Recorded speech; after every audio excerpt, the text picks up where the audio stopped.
Welcome everyone, they call me Out, and I love the Uncharted games. The stories, the characters, the environments, all of it plays a large role in why this series is so beloved.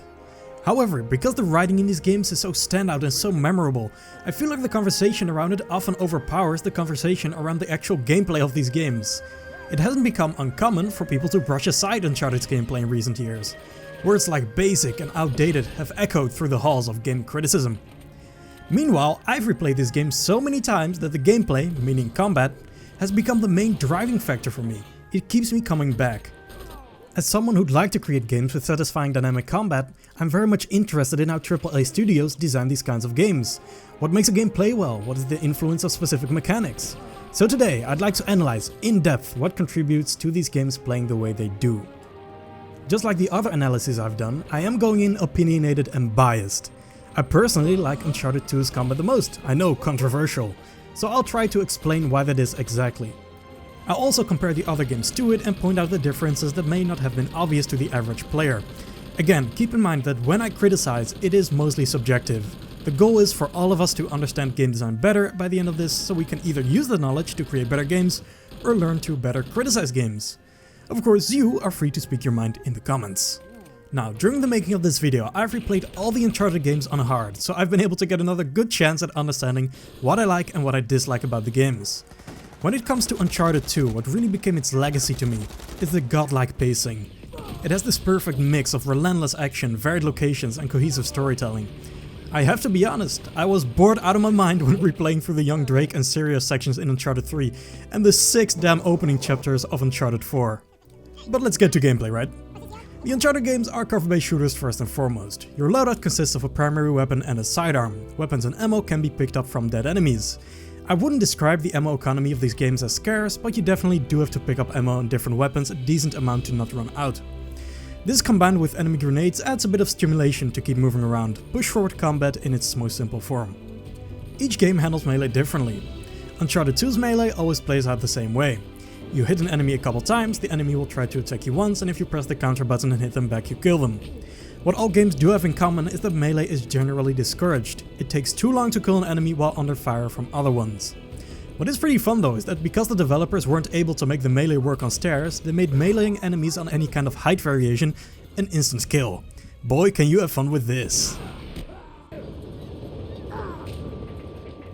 Uncharted also uses an at this point extremely common regenerating health system, where the screen turns black and white if you get hit too much and you need to wait a bit for health to return. I think this works fine for Uncharted, but it does result in a difficulty ceiling, where the game basically becomes less fun once enemy strength and aggression crosses a certain line. You will be forced at that point to stay behind one piece of cover all the time, and peeking will immediately result in a black and white screen. Uncharted 1. Now, Uncharted 2 is not the most difficult game you'll ever play. But that doesn't mean that you won't get stuck or won't encounter some pretty severe difficulty spikes. Figuring out these moments can be quite fun, but also frustrating at times, considering the amount of time you sometimes have to wait before you can pop out of cover again. Most of this is to be expected though, right? What sets Uncharted apart from the rest of the games industry? Well, the climbing system. With Uncharted 1, the soft climbing mechanic was introduced to the world. All you need to do is jump to a ledge and your character will automatically hang from it. You can jump upwards and to the sides and drop down with the roll button. I call this mechanic soft climbing because it has one frustrating aspect to it. You pretty much cannot fail. There is no challenge to it. Personally, I don't like soft climbing for traversal for this reason. What sucks is that tons of games have taken inspiration from Uncharted and made systems like this themselves. It's like developers are competing to make climbing as automated and unfun as possible. This while climbing should be one of the most tense and exciting things you can do in a game.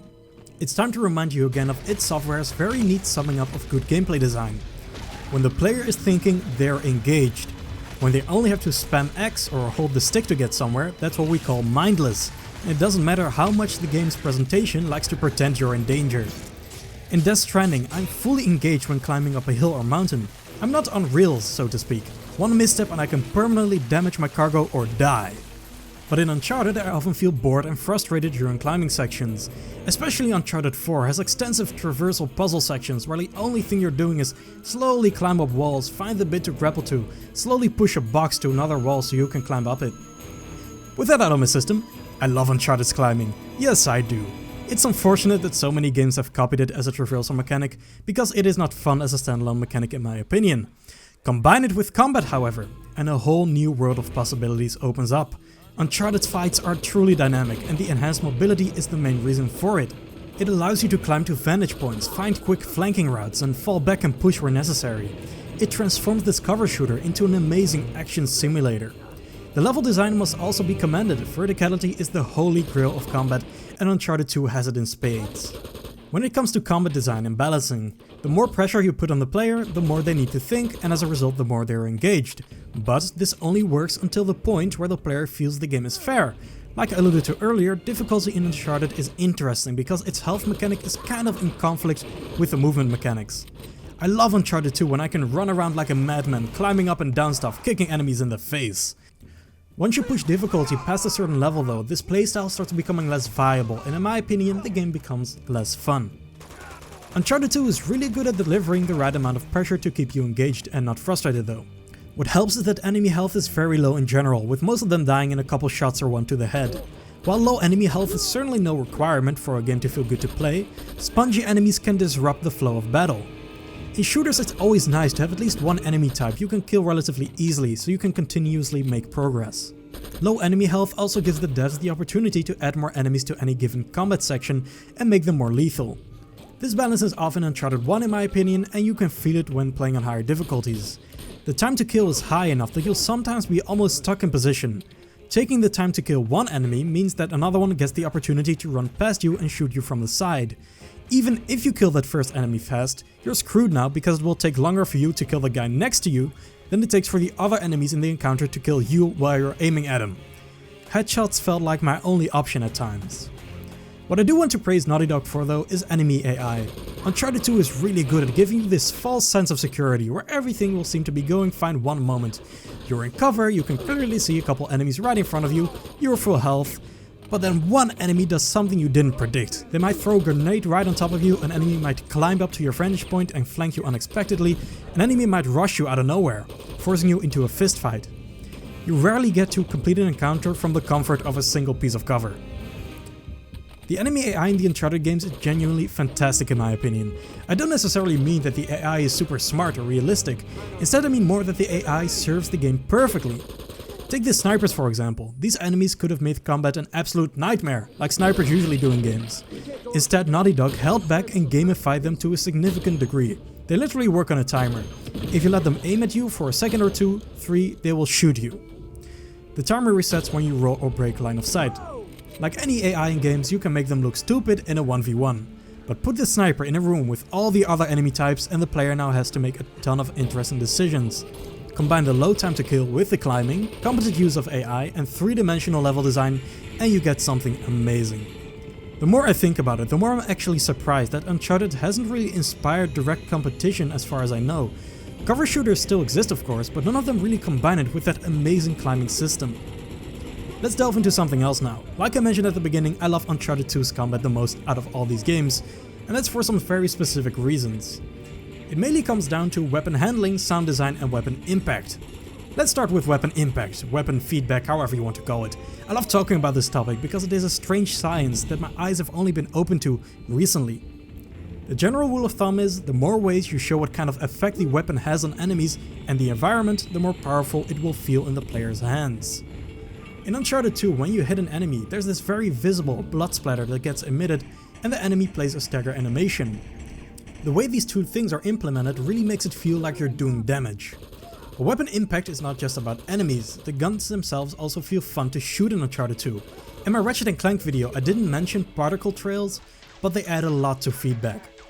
Uncharted 2 has these great bullet effects consisting of a fiery looking projectile followed by a smoke trail.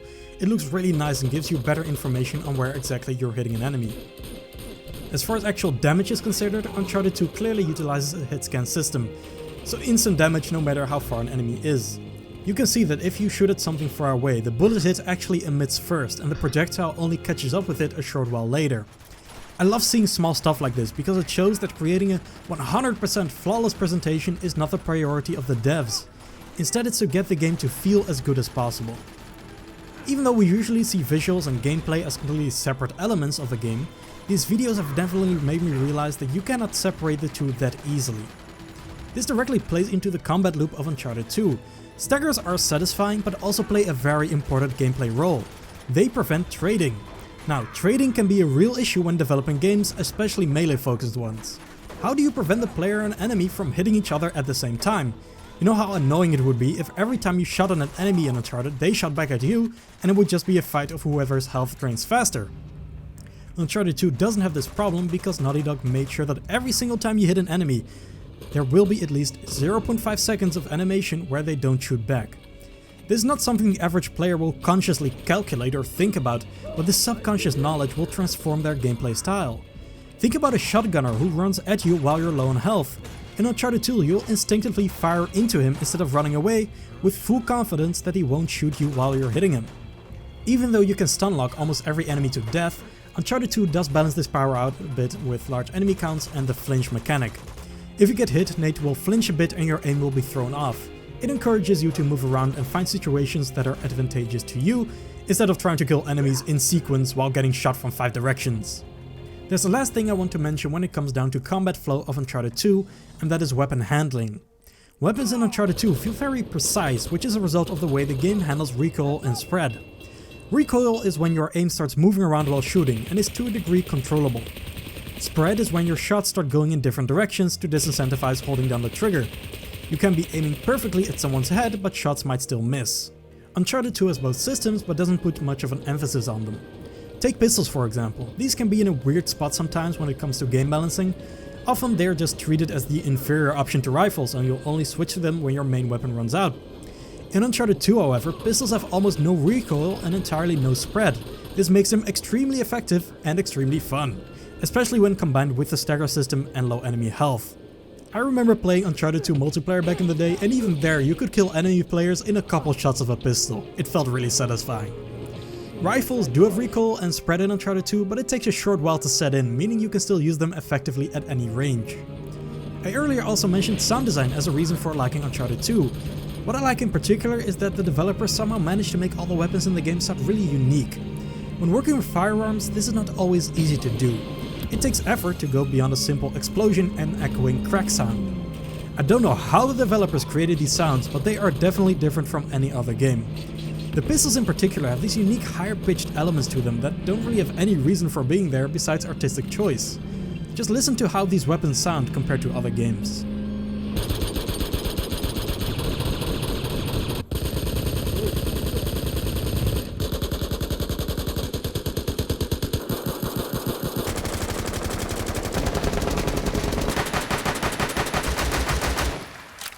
I find the sound design of Uncharted 2 actually somewhat iconic in a way.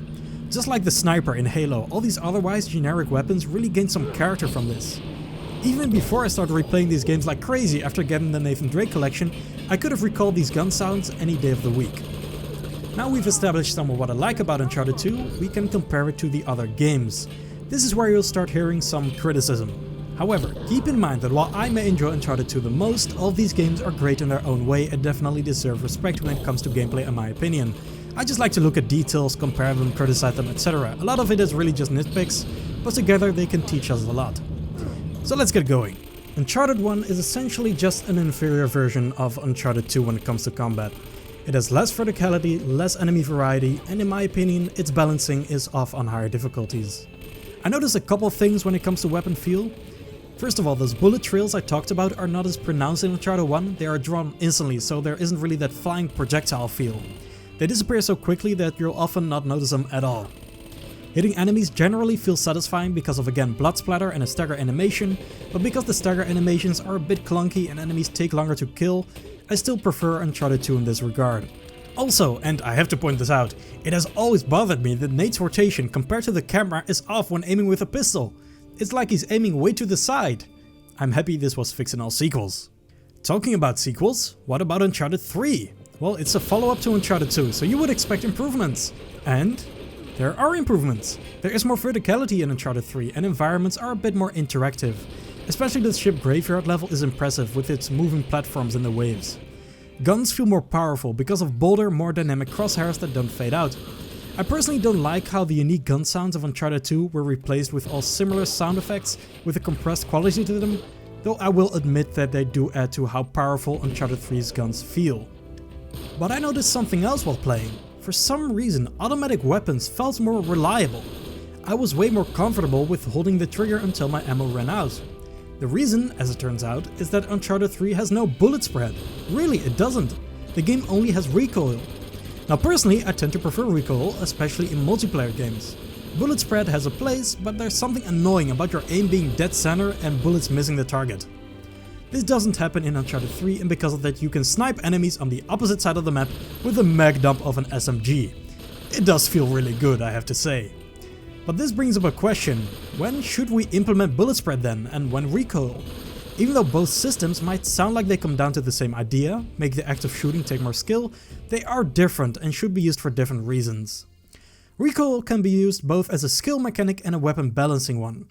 It takes skill to manage your aim if it's flying all over the place, and if a weapon is powerful but has a ton of recoil, you're not going to be as effective with it. Bullet spread can also be used as a weapon balancing mechanic. In Uncharted 2, SMGs have a ton of bullet spread, making you want to use them at close range. Pistols have no spread at all, making you want to use them at long range. Rifles have spread that takes a while to set in, making them usable at any range but encouraging burst fire for longer ranges. While this is great, I don't think bullet spread works as well as a skill mechanic, especially when it comes to semi-automatic weapons. It doesn't necessarily take skill to pace shots, it takes patience. What I question even more is implementing bullet spread to essentially increase time to kill of enemies. If your game balancing breaks when the player has accurate aim and fires fast, that means that there's something off on the game design end. Enemies might not be aggressive or deadly enough, or your weapons might simply be too powerful. I don't believe the best way to solve that is to forcefully make the player less accurate, no matter how skilled they are. If you don't want a player to shoot fast, just don't make them able to shoot fast. Either decrease fire rate or make them do less damage. The reason why bullet spread can be devastating to multiplayer games is because you aren't consistently rewarded for pacing your shots. Even with bullet spread, there's still a chance of your shots hitting after all, meaning a player who spams a weapon and is able to fire 10 times in a fight can win from someone who paces their shots and is able to fire 5 times, even if 4 shots of that other guy miss because of spread. I do want to reiterate, bullet spread is not a bad mechanic. In my opinion, and this is an opinion, it just isn't that fun to manage if taken to extremes. As a result, I'd rather like to see other solutions for balancing problems that may come up. Using bullet spread to disincentivize mag dumping or using it to stimulate weapon swapping for different ranges, however, is a perfect application in my opinion, and I even like it that way. My conclusion on Uncharted 3's lack of spread? I don't know. It kind of makes each weapon viable in all situations, and that can be seen both as a pro or a con. And it doesn't really matter anyway, because we got bigger fish to fry. After all, despite Uncharted 3's generally more powerful and reliable feeling weapons, something is clearly missing, and you can feel it while playing the game. You know what it is? Stagger animations! Yes, Uncharted 3 only plays a stagger animation like 20% of the time when you hit an enemy, where Uncharted 2 played one every time. As a result, bullets almost seem to disappear into enemies sometimes. Even though at a mechanical level very little changed between Uncharted 2 and 3, gunplay feels worse just because of that little problem. You can no longer confidently run towards enemies, you can no longer easily gauge if you hit an enemy. Enemies feel spongier and hitting them is way less satisfying. I do not know how this issue came into existence. It could be deliberate design, but since Uncharted 3 was a very rushed game, I can imagine it was just an oversight. Regardless, it's a costly mistake. I imagine adding stagger animations isn't difficult or even that time consuming compared to other things in development. Uncharted 3 also isn't helped by the fact that the armored enemies are way harder to consistently headshot in my opinion. Either the head hitbox is smaller than Uncharted 2 or Naughty Dog made the damage requirement higher. Regardless, the end result is that Uncharted 3, despite its improved level design, can be a lot more campy. It's sometimes harder to deal with pressure and it's harder to move around like you can in Uncharted 2. I like Uncharted 3's mechanic where you can throw grenades back at enemies, but because of the other issues this unfortunately stimulates camping even more. Still, despite these missteps, the combat still works, especially in later levels. The climbing system still gives this game depth like all the other ones, and there's nothing wrong with how weapons handle. You can compare Uncharted 3's combat to modern games and it will still come out on top in terms of weapon feel, combat flow and variety surprisingly often. Let's move on to Uncharted 4 now. Here's where we get into real opinion territory. My opinion on the gameplay of Uncharted 4 is hilariously similar to my opinion on the story.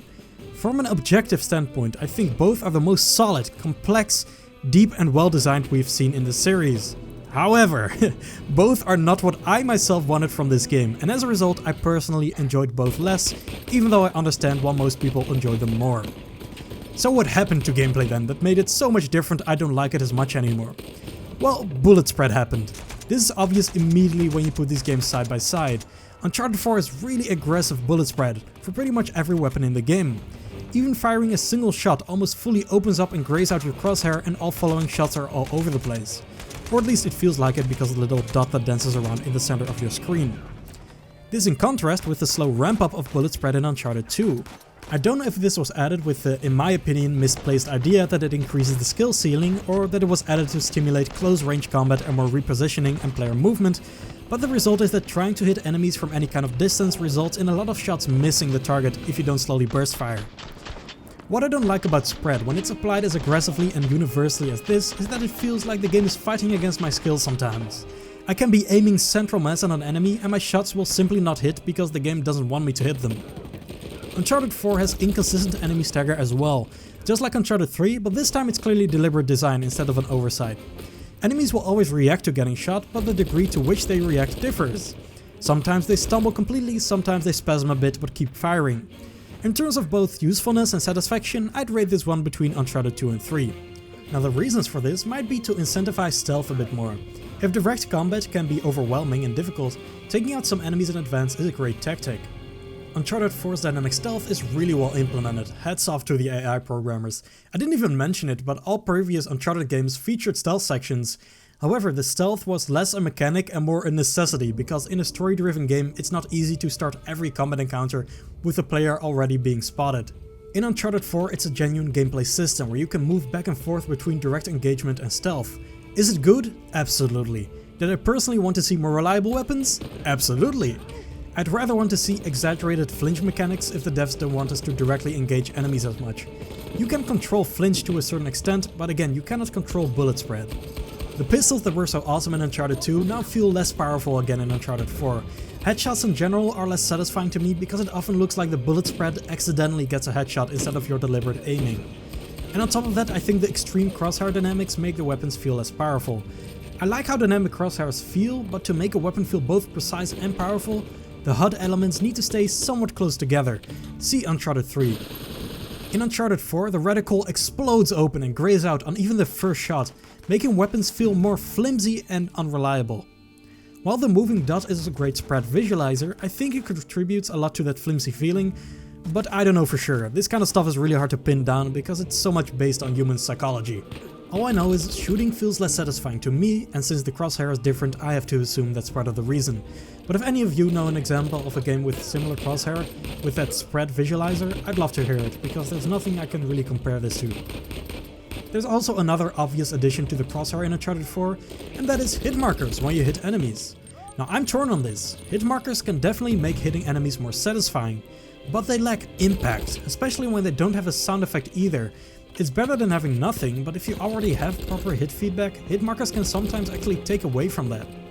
It makes the most sense in multiplayer games, because you can't play stagger or other hit animations for enemy players, and it's really important for players to know if they've hit someone. I question its use in this case. So let's talk about hit feedback in Uncharted 4. Again, I feel like something is missing compared to prior games. Hitting enemies always used to give me this feeling that I was shooting into them, through them. I don't know if it's just me, but in Uncharted 4 I rather get this sense that my bullets are disintegrating when hitting enemies, like I'm shooting BB pellets that explode on impact.